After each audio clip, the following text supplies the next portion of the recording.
Comte de Monte Cristo, Alexandre Dumas. Partie 1, chapitre 2. Le Père et le Fils.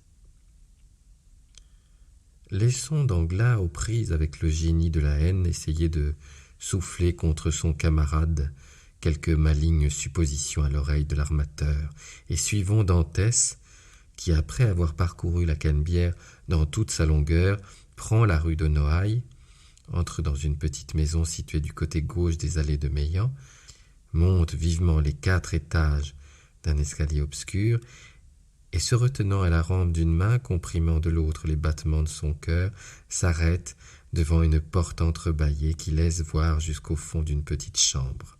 Cette chambre était celle qu'habitait le père de Dantès. La nouvelle de l'arrivée du pharaon n'était pas encore parvenue jusqu'au vieillard qui s'occupait, monté sur une chaise, à palissader d'une main tremblante quelques capucines mêlées de clématites qui montaient en grimpant le long du treillage de sa fenêtre. Tout à coup, il se sentit prendre à bras-le-corps et une voix bien connue s'écria derrière lui. « Mon père, mon bon père !» Le vieillard jeta un cri et se retourna, puis, voyant son fils, il se laissa aller dans ses bras, tout tremblant et tout pâle. « Qu'as-tu donc, père ?» s'écria le jeune homme inquiet. « Serais-tu malade ?»« Non, non, mon cher Edmond, mon fils, mon enfant, non, mais je ne t'attendais pas, et la joie, le saisissement de te revoir ainsi, à l'improviste. Ah, mon Dieu, il me semble que je vais mourir. » « Eh bien, remets-toi donc, père. C'est moi, c'est bien moi. On dit toujours que la joie ne fait pas de mal, et voilà pourquoi je suis entré ici sans préparation. Voyons, souris-moi, au lieu de me regarder comme tu le fais avec des yeux égarés. Je reviens, et nous allons être heureux. »« Ah, tant mieux, garçon, reprit le vieillard. Mais comment allons-nous être heureux? Tu ne me quittes donc plus? Voyons, conte-moi ton bonheur. » « Que le Seigneur me pardonne, dit le jeune homme, de me réjouir d'un bonheur fait avec le deuil d'une famille, mais Dieu sait que je n'eusse pas désiré ce bonheur. Il arrive, et je n'ai pas la force de m'en affliger. Le brave capitaine Leclerc est mort, mon père, et il est probable que par la protection de M. Morel, je vais avoir sa place. Comprenez-vous, mon père, capitaine à 20 ans, avec 100 louis d'appointement et une part dans les bénéfices, n'est-ce pas plus que ne pouvait vraiment l'espérer un pauvre matelot comme moi? »« Oui, mon fils, oui, en effet, dit le vieillard, c'est bien heureux. Aussi, je veux que du premier argent que je toucherai, vous ayez une petite maison avec un jardin pour planter vos clématites, vos capucines et vos chèvrefeuilles. Mais qu'as-tu donc, père? On dirait que tu te trouves mal. Patience, patience, ce ne sera rien. » Et les forces manquant au vieillard, il se retourna en arrière. « Voyons, voyons, dit le jeune homme, un verre de vin, mon père, cela vous ranimera, ou... Où mettez-vous votre vin? »« Non, merci, ne cherche pas, je n'ai pas besoin, dit le vieillard, essayant de retenir son fils. Si fait, père, indiquez-moi l'endroit, et il ouvrit 2 ou 3 armoires. Inutile, dit le vieillard, il n'y a plus de vin. Comment il n'y a plus de vin, dit en pâlissant à son tour Dantès, regardant alternativement les joues creuses et blêmes du vieillard et les armoires vides. Comment il n'y a plus de vin? Auriez-vous manqué d'argent, mon père? Je n'ai manqué de rien, puisque te voilà, dit le vieillard. Cependant, balbutia Dantès, en essuyant la sueur qui coulait de son front, cependant je vous avais laissé 200 francs il y a 3 mois, en partant. Oui, oui, Edmond, c'est vrai, mais tu avais oublié, en partant, une petite dette chez le voisin Caderousse. Il me l'a rappelé en me disant que si je ne payais pas pour toi, il irait se faire payer chez M. Morel. Alors tu comprends, de peur que cela ne te fît du tort. Eh bien, j'ai payé moi. Mais s'écria Dantès, c'était 140 francs que je devais à Caderousse. Oui, balbutia le vieillard. Et vous les avez donnés sur les 200 francs que je vous avais laissés? Le vieillard fit un signe de la tête. Tu sais combien il me faut peu de choses, dit le vieillard. Oh mon Dieu, pardonnez-moi, s'écria Edmond en se jetant à genoux devant le bonhomme. Que fais-tu donc? Oh, vous m'avez déchiré le cœur. Bah, te voilà, dit le vieillard en souriant. Maintenant tout est oublié, car tout est bien. Oui, me voilà, dit le jeune homme, me voilà avec un bel avenir et un peu d'argent. Tenez, père, dit-il, prenez, et envoyez chercher tout de suite quelque chose. Et il vida sur la table ses poches, qui contenaient une 12aine de pièces d'or, 5 ou 6 écus de 5 francs, et de la menue monnaie. Le visage du vieux Dantès s'épanouit. « À qui cela ?» dit-il. « Mais à moi, à toi, à nous. Prends, achète des provisions, sois heureux. Demain, il y en aura d'autres. » « Doucement, doucement, dit le vieillard en souriant. Avec ta permission, j'userai modérément de ta bourse. On croirait, si l'on me voyait acheter trop de choses à la fois, que j'ai été obligé d'attendre ton retour pour les acheter. Fais comme tu voudras. Mais avant toute chose, prends une servante, père. Je ne veux plus que tu restes seul. J'ai du café de contrebande et d'excellent tabac dans un petit coffre de la cale. Tu l'auras dès demain. Mais chut, voici quelqu'un. C'est Caderousse qui aura appris ton arrivée et qui vient sans doute te faire son compliment de bon retour. Bon, encore des lèvres qui disent une chose tandis que le cœur en pense une autre, murmura Edmond. Mais n'importe, c'est un voisin qui nous a rendu service autrefois, qu'il soit le bienvenu. En effet, au moment où Edmond achevait la phrase à voix basse, on vit apparaître, encadré par la porte du palier, la tête noire et barbue de Caderousse. C'était un homme de 25 à 26 ans. Il tenait à sa main un morceau de drap qu'en sa qualité de tailleur il s'apprêtait à changer en un revers d'habit. « Et te voilà donc revenu, Edmond, » dit-il avec un accent marseillais des plus prononcés et avec un large sourire qui découvrait ses dents blanches comme de l'ivoire. « Comme vous voyez, monsieur, comme vous voyez, voisin Caderousse, et prêt à vous être agréable en quelque chose que ce soit, répondit Dantès en dissimulant mal sa froideur sous cette offre de service. « Merci, merci. Heureusement, je n'ai besoin de rien, et ce sont même quelquefois les autres qui ont besoin de moi. » Dantès fit un mouvement. « Je ne te dis pas cela pour toi, garçon. Je t'ai prêté de l'argent, tu me l'as rendu, cela se fait entre bons voisins, et nous sommes quittes. » « On n'est jamais quitte envers ceux qui nous ont obligés, dit Dantès, car lorsqu'on ne leur doit plus d'argent, on leur doit la reconnaissance. À quoi bon parler de cela? Ce qui est passé est passé. Parlons de ton heureux retour, garçon. J'étais donc allé comme cela sur le port pour assortir du drap marron lorsque je rencontre l'ami Danglars. Toi, à Marseille? Eh oui, tout de même, répondit-il. Je te croyais à Smyrne. J'y pourrais être, car j'en reviens. Et Edmond, où est-il donc, le petit? Mais chez son père, sans doute, répondit Danglars. Et alors je suis venu, continua Caderousse, pour avoir le plaisir de serrer la main à un ami. Ce bon Caderousse, dit le vieillard, il nous aime tant.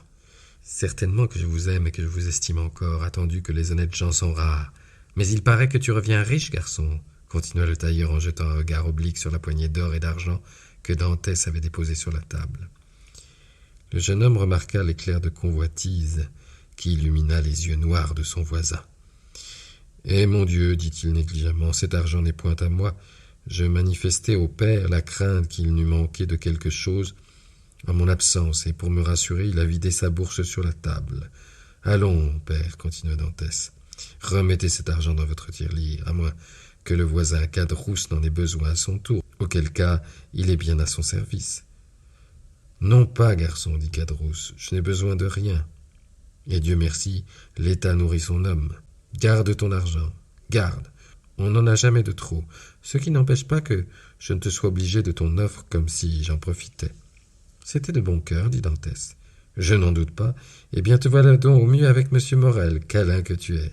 M. Morel a toujours eu beaucoup de bonté pour moi, répondit Dantès.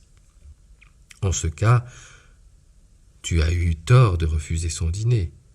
Comment refuser son dîner, reprit le vieux Dantès. Il t'avait donc invité à dîner? Oui, mon père, reprit Edmond en souriant de l'étonnement que causait à son père l'excès d'honneur dont il était l'objet. Et pourquoi donc as-tu refusé, fils? Demanda le vieillard. Pour revenir plus tôt près de vous, mon père, répondit le jeune homme. J'avais hâte de vous voir. Cela l'aura contrarié, ce bon monsieur Morel, reprit Caderousse, et quand on vise à être capitaine, c'est un tort que de contrarier son armateur. Je lui ai expliqué la cause de mon refus, reprit Dantès, et il l'a comprise, je l'espère. Ah, c'est que pour être capitaine, il faut un peu flatter ses patrons. J'espère être capitaine sans cela, répondit Dantès. Tant mieux, cela fera plaisir tous les anciens amis, et je sais quelqu'un là-bas, derrière la citadelle de Saint-Nicolas, qui n'en sera pas fâché. Mercédès, dit le vieillard. Oui, mon père, reprit Dantès, et avec votre permission, maintenant que je vous ai vu, maintenant que je sais que vous vous portez bien et que vous avez tout ce qu'il vous faut, je vous demanderai la permission d'aller faire visite aux Catalans. Va, mon enfant, va, dit le vieux Dantès, et que Dieu te bénisse dans ta femme comme il m'a béni dans mon fils. Sa femme, dit Caderousse, comme vous y allez, père Dantès. Elle ne l'est pas encore, ce me semble. Non, mais selon toute probabilité, répondit Edmond, elle ne tardera point à le devenir. N'importe, n'importe, dit Caderousse. Tu as bien fait de te dépêcher, garçon. Pourquoi cela? Parce que la Mercédès est une belle fille, et que les belles filles ne manquent pas d'amoureux. Celle-là, surtout, ils la suivent par douzaines. Vraiment, dit Edmond, avec un sourire sous lequel perçait une légère nuance d'inquiétude. Ah oui, reprit Caderousse, et de beaux partis même. Mais, ça comprend, tu vas être capitaine, on aura garde de te refuser, toi. Ce qui veut dire, reprit Dantès, avec un sourire qui dissimulait mal son inquiétude, que si je n'étais pas capitaine? Fit Caderousse. Allons, allons, dit le jeune homme. J'ai meilleure opinion que vous des femmes en général et de Mercédès en particulier, et j'en suis convaincu que je sois capitaine ou non, elle me restera fidèle. Tant mieux, dit Caderousse. C'est toujours quand on va se marier une bonne chose que d'avoir la foi. Mais n'importe, crois-moi, garçon, ne perds pas de temps à aller lui annoncer ton arrivée et à lui faire part de tes espérances. J'y vais, dit Edmond. Il embrassa son père, salua Caderousse d'un signe et sortit. Caderousse resta un instant encore, puis, prenant congé du vieux Dantès, il descendit à son tour et alla rejoindre Danglars qui l'attendait au coin de la rue Senac. « Eh bien, dit Danglars, l'as-tu vu? Je le quitte, dit Caderousse. Et t'a-t-il parlé de son espérance d'être capitaine? Et il en parle comme s'il l'était déjà. Patience, dit Danglars, il se presse un peu trop, ce me semble. Dame, il paraît que la chose lui est promise par M. Morel, de sorte qu'il est bien joyeux. C'est-à-dire qu'il en est insolent, il m'a déjà fait ses offres de service comme si c'était un grand personnage. Il m'a offert de me prêter de l'argent comme s'il était un banquier. Et vous avez refusé? Parfaitement, quoique j'eusse bien pu accepter, attendu que c'est moi qui lui ai mis à la main les premières pièces blanches qu'il a maniées. Mais maintenant, M. Dantès n'aura plus besoin de personne. Il va être capitaine. Bah, dit Danglars, il ne l'est pas encore. Ma foi, ce serait bien fait qu'il ne le fût pas, dit Caderousse. Ou sans cela, il n'y aura plus moyen de lui parler. Que si nous le voulons bien, dit Danglars, il restera ce qu'il est, et peut-être même deviendra-t-il moins qu'il n'est. Que dis-tu? Rien, je me parle à moi-même, et il est toujours amoureux de la belle Catalane? Amoureux fou, il y est allé, mais ou je me trompe fort, ou il aura du désagrément de ce côté-là. Explique-toi, à quoi bon? C'est plus important que tu ne crois. Tu n'aimes pas Dantès, hein? Je n'aime pas les arrogants. Eh bien alors dis-moi ce que tu sais relativement à la Catalane. Je ne sais rien de bien positif, seulement j'ai vu des choses qui me font croire, comme je te l'ai dit, que le futur capitaine aura du désagrément aux environs du chemin des vieilles infirmeries. Qu'as-tu vu? Allons, dis. Eh bien j'ai vu que toutes les fois que Mercédès vient en ville, elle y vient accompagnée d'un grand gaillard de Catalan, à l'œil noir, à la peau rouge, très brun, très ardent, et qu'elle appelle mon cousin. Ah vraiment? Et crois-tu que ce cousin lui fasse la cour? Je le suppose. Que diable peut faire un grand garçon de 21 ans à une belle fille de 17? Et tu dis que Dantès est allé au Catalan. Il est parti devant moi. Si nous allions du même côté, nous nous arrêterions à la réserve et, tout en buvant un verre de vin de la Malgue, nous attendrions des nouvelles. Et qui nous en donnera?